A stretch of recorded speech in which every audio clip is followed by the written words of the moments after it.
only certain room rates are available to apply the suite upgrade. So this was not a slamming deal to begin with. It was just like, I was willing to pay that much for the sake of science and learn about this, and plus it looked like a good hotel and a good opportunity, to test it. I chose for some dumb reason not to apply my 5,000 points at checkout, which I could have done, because I knew that you can apply Accor points. Start better banking on your own time today. Use security banks, switch the line, open your bank account online. Skip the paperwork, skip the queues. Skip the hassle with the Security Bank app. Download the app to get started. At the hotel. Wait, you said you chose not to apply them at checkout. You mean checkout online when you were booking? I meant checkout online. I know that's so confusing. Yeah, I chose not to apply them online. I would do it at the hotel, was my decision. I don't know why. So that's that. I did not look closely at my email confirmation. Had I looked closely at my email confirmation, I would have seen that the confirmation had the full suite price, which was probably, it was in euros, but it was probably close to $800. So flash forward to the day the morning I'm getting ready to check out of the hotel, which was lovely, by the way. So first of all, I guess I should mention what my elite experience was there, which is you don't get free breakfast with platinum status. You need diamond status to get free breakfast with Accor, and then it's only valid at certain types of properties and only on the weekend, so it's very limited even with diamond status. The app showed, and the check-in person told me that we would get a free drink at the bar. My app showed I had 2 free drink coupons. We didn't have a chance to use them, but they were there and available. At breakfast, the manager just proactively offered to give us 2 buffet breakfasts for the price of 1, so we did that. So about, I think it was 29 euros for the 2 of us, so not bad for that, and it was a good breakfast. So then I went to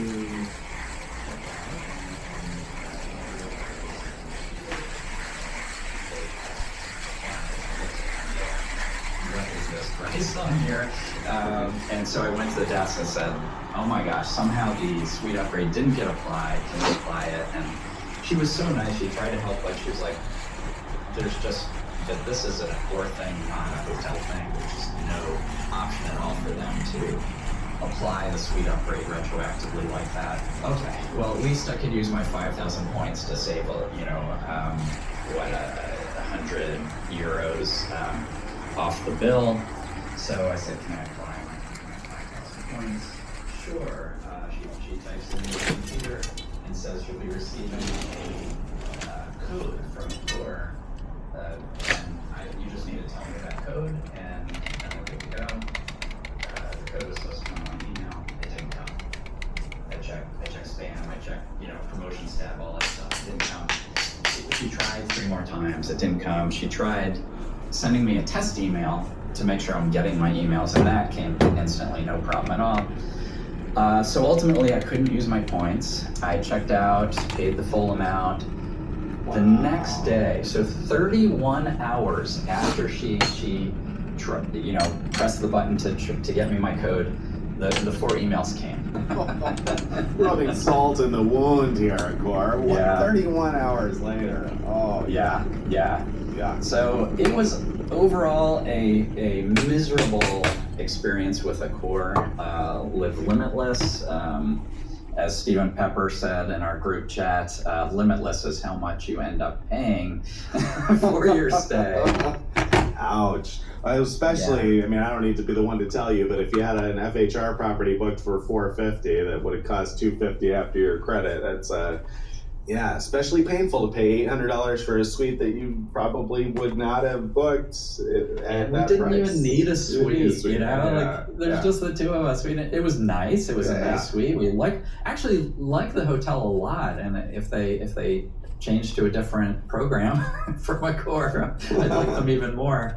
But anyway, that's the situation with that, and so you know, my initial reaction was like, I'm never gonna stay in a core property again, but the truth is, like, But then you went ahead and transferred 100,000 points to a core. I know. Glutton I for did. punishment, Craig. You're a glutton for punishment. I did. I'm sure, I'm pretty darn sure that if I just apply the points up front when booking a hotel, that part will all work Can't go fine. wrong. What could go wrong? And I'm 100% sure that I'm going to be very carefully checking the confirmation emails anytime I make a booking in the future. I still have a support issue making its way through the system, so I don't know what the final, you know, the end result of all this will be. I hope a court does something to make it right for me retroactively, but so far all they've done is try to pass off the problem to the hotel when it's 100% not the hotel's fault, it's 100% a court's fault. So I replied to them with that, and we'll see where that goes. Yeah, we'll see where that goes. All right. And then you also recently flew American Airlines, and you got there on time, more or less, right? Yeah, so I've talked before a lot about how American Airlines always likes to bonvoy me with canceled flights, delayed flights, and everything.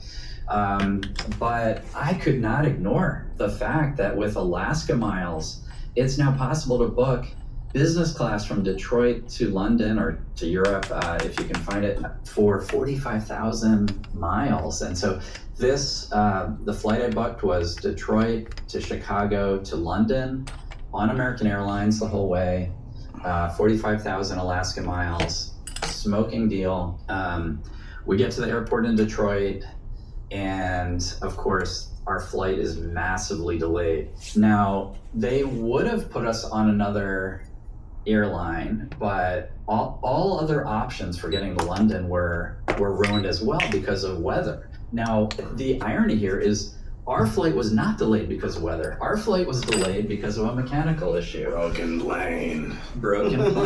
So we were sweating it out, and my wife was like, why did you do this to us again? She couldn't believe it, because the last time we tried this, the same route, Detroit to Chicago to London. Well, actually, the first was supposed to be Detroit to Charlotte to London, and that ended up being so delayed that we couldn't even get to Charlotte. So we ended up switching to Detroit to Orlando. I mean, to Detroit to Chicago to London, and we got to Chicago, we took off, and it blew an engine. We had to come back, and then we switched to United and got to London that way. So my wife was like, why would you do this to us again? So why should I learn the language with either of you? We match you with the best tutor for you. We provide you with personalized one-to-one plans. You can book lessons whenever you want and within your... And I was like, 45,000 points. I'm sure you love that explanation. The flight crew, when we eventually got on our plane to Chicago, the flight crew was great. The pilots said they were going to do their best to get us there quicker than expected, because as it was, before we got on the plane, the estimate was that we would be there 6 minutes before our flight to London was supposed to take off. So, you know, after the boarding doors should have closed and everything. Luckily, two things. The pilots, you know, said they're going to try to get us there quicker, and they did. The other thing that's really lucky is American Airlines is so reliable. And what I mean by that is you can rely on them to be late. And so, of course, the flight to London was delayed, not by a lot, but enough that we actually made it comfortably on time to our flight. And it was their brand new suites, and we had actually a great flight. It was beautiful suites, very comfortable.